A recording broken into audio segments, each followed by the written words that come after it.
Tere! Sellist Opel Astrat me teame juba päris mitu aastat, kuid viimasel Moskva autonäitusel toodi välja uus keretüüp sedaan. Esitlus Moskvas annab muidugi ka üsna hea vihje sellele, milline on auto peamine turg, kuid sellist müüakse ka meil.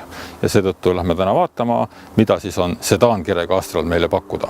Tuleb siiski tunnistada, et koos keretüübiga tehti autole väike facelift, me näeme uusi esitulesid, esivõret, põrkerauda ja udutulede ümbrust.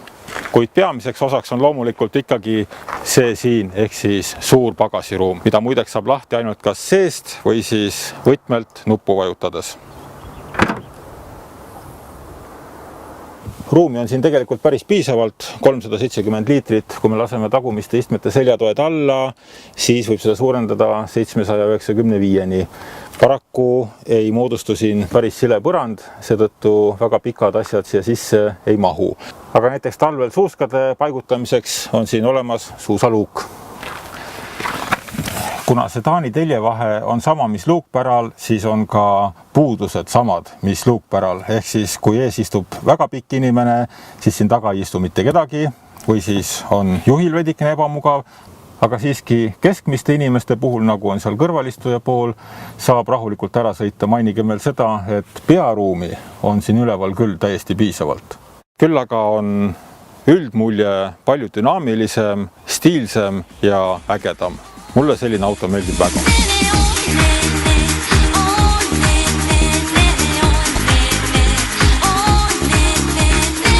Tehniliste andmete tabelis öeldakse sedaani pikkuseks 4419, kõrguseks 1510, telgede vaheks 2685 mm. Laius ulatub 1814 mm. Auto suudab pardale võtta ligi pool tonni, tühimassiks öeldakse 1374 ja täismassiks 1879 kilogrammi. Aga lähme sõidame ja vaatame, mida siis uus sedaan endast kujutab.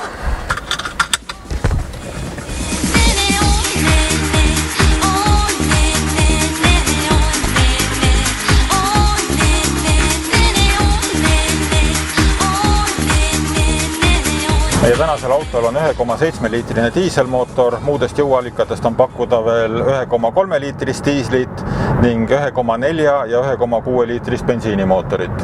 Peab ütlema, et see diisel on küll üsna õnnestunud, 130 hobujõudu annab piisava dünaamika, samas maanteel mõõduka kiirusega sõites jääb kütusekulu keskmiselt umbes 4,8 liitri juurde 100 kilomeetri kohta. Varustusse kuulub Opeli FlexRide vedrustus, mis annab võimaluse valida kas sportliku, normaalse või siis mugava sõidustiili vahel. Kui sisse lülitada sportrežiim, muutuvad kellade taustad agressiivselt punaseks. Maanteel ei saa auto vedrustuse töö üle küll kurta, ainukene koht, kus ta ei saa üldse hakkama, aga seal ei saa ka kõik teised autod hakkama, see on Tallinna linnatänavad.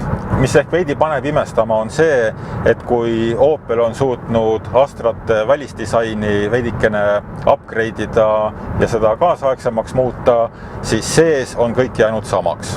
Iseenesest kahju, sest kuigi see näeb hea välja, siis see stiil tuli juba Insignialt päris mitmeid aastaid tagasi ja oleks juba aeg midagi ka sellega ette võtta.